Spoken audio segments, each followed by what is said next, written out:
Vamos a conectarnos hasta España con nuestro invitado el día de hoy, el profesor Óscar Martínez Tapia, profesor en Ciencias Políticas y Relaciones Internacionales de EA University, para ampliar lo que está sucediendo esta semana en una muy importante cita para la diplomacia mundial ante las tensiones globales y lo que se pone de manifiesto en la 80ª Asamblea General de Naciones Unidas. Bienvenido, estimado, ¿cómo está? Gracias, bienvenido. Gracias por tenerme en el programa. Gracias, un saludo. Un gusto que pueda acompañarnos a esta hora desde Madrid. ¿Cuál es el diagnóstico que hace sobre lo expuesto por los diferentes líderes mundiales en estos primeros días de la Asamblea de la ONU ante las crecientes tensiones globales y lo que se viene dando además con críticas directas al organismo? ¿Qué nos dice sobre eso? Bueno, principalmente parece que hay dos bandos bastante marcados, ¿verdad? Entonces, si partimos de uno de los problemas esenciales que se han tratado en esta asamblea del 80 aniversario, que es el problema en Oriente Medio entre Israel y Palestina, casi 160 países han reconocido ya el Estado palestino. Los últimos, además, son muy especialmente dolorosos para el presidente Donald Trump y para Israel. Son Francia y el Reino Unido, porque son miembros del Consejo Permanente del Consejo de Seguridad de Naciones Unidas y que tienen poder de veto, con lo cual Estados Unidos se ha quedado un poquito aislado dentro del Consejo de Seguridad, con esa capacidad de veto y defensa de Israel. Esto por un lado. Por el otro lado, pues están todo, por lo que respecta a Latinoamérica, por ejemplo, pues hay dos partes enfrentadas, ¿no? Hemos visto como desde Colombia, desde Brasil, había una postura muy crítica con el presidente de Estados Unidos. Su nueva guerra al narcotráfico, especialmente interesantes parecen las palabras de Petro, y ¿no? Respondiendo un poco a los ataques a estas embarcaciones en el Mar Caribe. Con lo cual, bueno, yo diría que por una parte está el ataque de Donald Trump a Naciones Unidas, abierto, con una falta de diplomacia tremenda, con unas palabras malsonantes y con un tono desafiante, y por otra parte parece que sí que está la diplomacia más profesional del resto de las naciones del mundo, entre ellas por supuesto las europeas y otras que son importantes. Entonces, bueno, hay una confrontación, hay un pulso que a ver a dónde nos lleva, ¿no? Pero es interesante ver cómo está el mundo después de esta asamblea. Claro, y además la inquietud por los principios internacionales que se ha denunciado ha sido violados durante estas últimas décadas y sobre todo en el último año con lo que ha sucedido en el marco de los conflictos globales.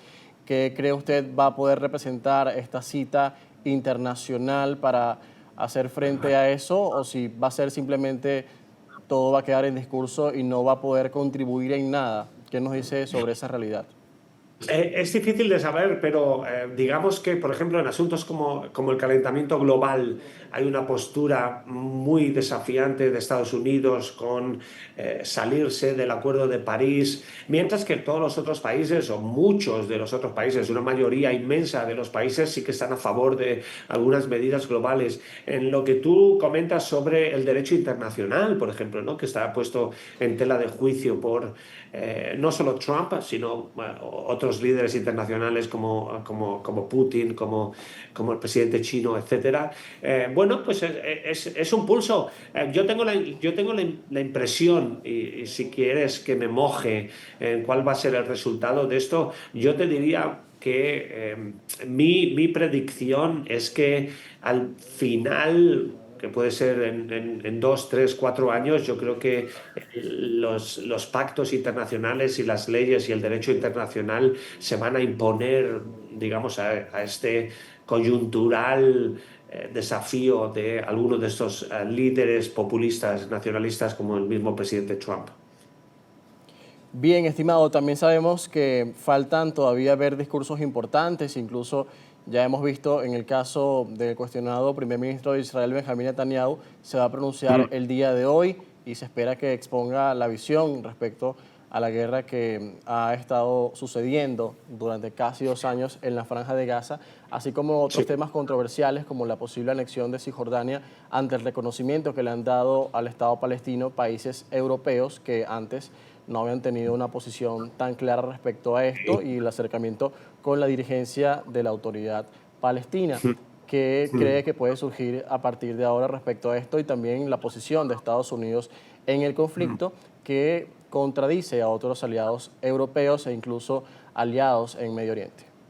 Por supuesto, vamos, no esperamos muchas sorpresas de la intervención de Netanyahu y de las reacciones. Por otro lado, Estados Unidos va a apoyar a su aliado incondicional, que es Israel. Va a haber un enfrentamiento muy claro con posturas.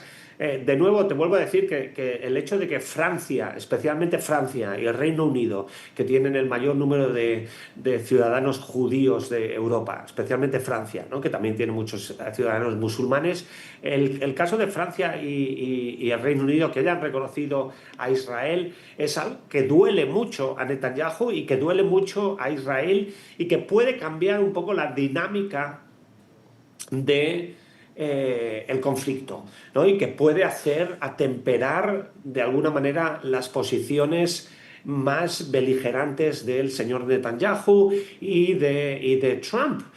Y que yo creo que además nos aproximamos a que se tiene que empezar a formular una resolución al conflicto que no pase por convertir Gaza en un resort vacacional, sino que, bueno, parece que hay mucha presión para la solución de 2 estados, ¿no? Entonces, no hay sorpresa, seguramente Netanyahu se ajustará a un guión establecido con la defensa de su Big Brother, Estados Unidos. Y a partir de ahí vamos a ver sobre todo las negociaciones en los pasillos. Son muy importantes las negociaciones en los pasillos en este tipo de asambleas de Naciones Unidas, y ahí es donde realmente se van a jugar las cosas, no Sí. tanto cara a las cámaras. Ya por último, ¿cambia algo para Ucrania ahora con el giro inesperado que ha dado el presidente Trump respecto a la visión que tenía sobre el conflicto, y tras reunirse con las partes, tanto con Putin como con Zelensky? Y ahora sorprende, digamos, en la prensa internacional, que se cita mucho el hecho de que Trump ha dicho que Ucrania puede ganar la guerra con el apoyo de los aliados europeos y de la OTAN. Ya. Bueno, es muy interesante la pregunta y creo que es un escenario interesante. ¿Cuánto podemos creer a Trump después de todos los volantazos que viene dando a su política con Ucrania, ¿no? Entonces, que ahora diga que Ucrania puede ganar la guerra y que además sin perder territorio. Yo creo que Zelensky ha sido muy hábil en bueno, alabar un poco las palabras y agradecer un poco las palabras de Trump, pero creo que hay que esperar a los hechos. Yo creo que también es un mensaje para Vladimir Putin, de que, bueno, su charla en Alaska parece que no ha sido fructífera. Entonces, bueno, habrá que esperar. Yo creo que ya muy pocos se creen las declaraciones de Donald Trump hasta que no lleguen a los hechos y a confirmarse estos hechos. Con lo cual, yo creo que hay que esperar, y yo creo que hay que tener un poco de paciencia, y esperemos que en algún momento Trump sí que tome una postura clara para ayudar a Ucrania contra Putin, que pueda desatascar el conflicto. Estimado profesor, muchísimas gracias por su resonancia sobre esta Asamblea General de la ONU que se celebra en Nueva York. Gracias por su tiempo. Por supuesto, un abrazo, mil gracias. Esta mañana con nosotros, Óscar Martínez Tapia, profesor de Ciencias Políticas y Relaciones Internacionales de IE University en Madrid, España. Vamos a la pausa, 6:53 minutos. Al regreso, las entrevistas nacionales del día aquí en Primera Página.